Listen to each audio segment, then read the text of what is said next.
Heyo! In the spirit of the holiday season, I chose the most wintry game I could find, Until Dawn. Kidding. As some of you may know, Until Dawn is a horror game, so fair warning. Discussions of horror. Also, spoilers ahead.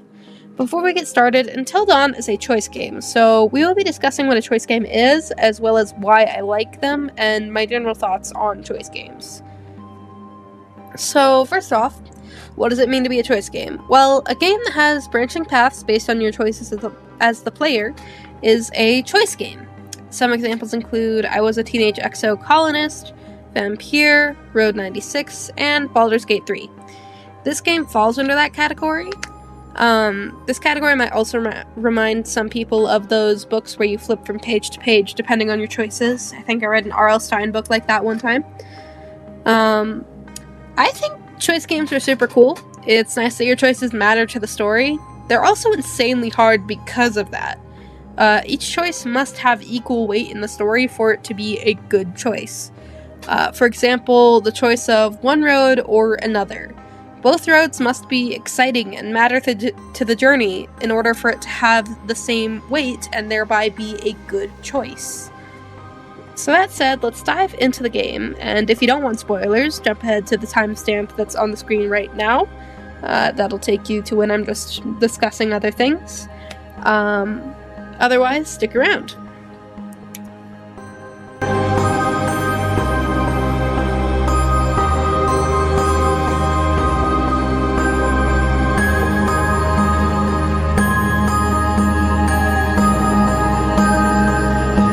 So, Until Dawn follows Ashley, Chris, Emily, Jessica, Josh, Matt, Mike, and Sam.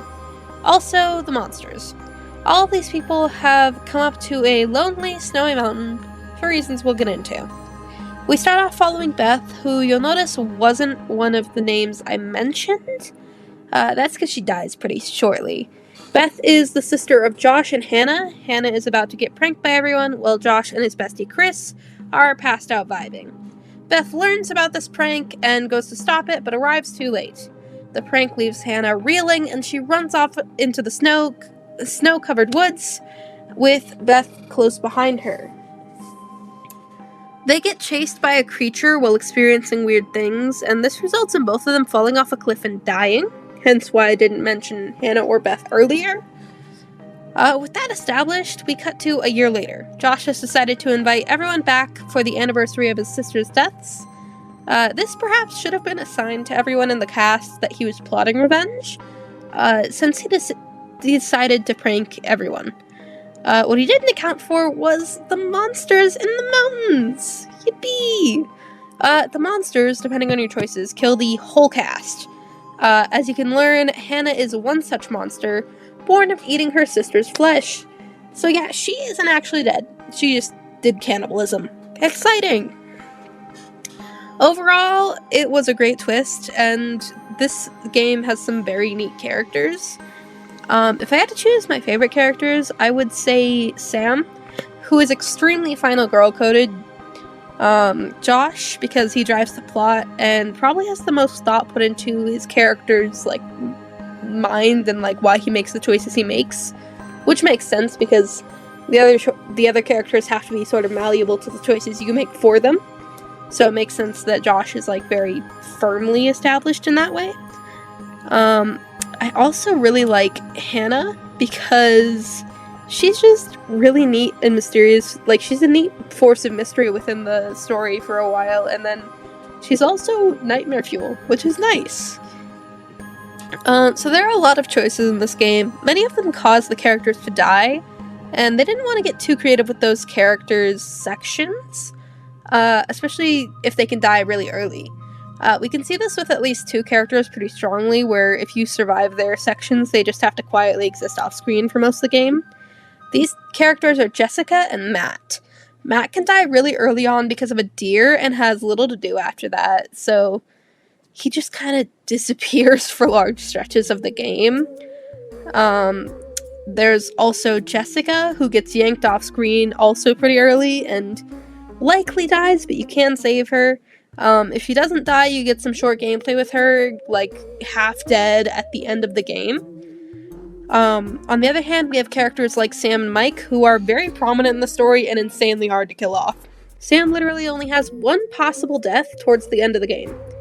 I will say that despite that, you can have a lot of fun, and you can get really scared, especially because at the beginning, you can cater your experience to your fears through visits with the psychologist in Josh's head, which is revealed later. Essentially because Josh is setting up a lot of the early stuff in terms of scares, you sort of set it up for yourself, and thereby have the opportunity to scare yourself. It's really fun. There's also a lot to be said for how satisfying surviving the game is. There's a sense of pride in being able to keep each character alive and uncovering the mysteries of the story.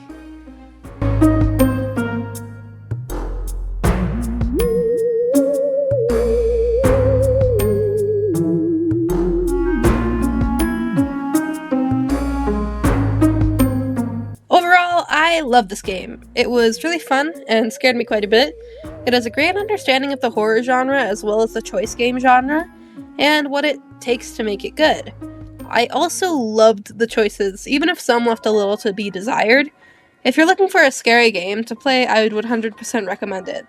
If you're not, I'd recommend some of the choice games I mentioned earlier. I definitely think this is the pinnacle of horror choice games, especially when compared to the likes of the Dark Pictures anthology, particularly Little Hope therein, which I find to use the worst twist a choice game can, making your choices pointless! But that's a video for another day.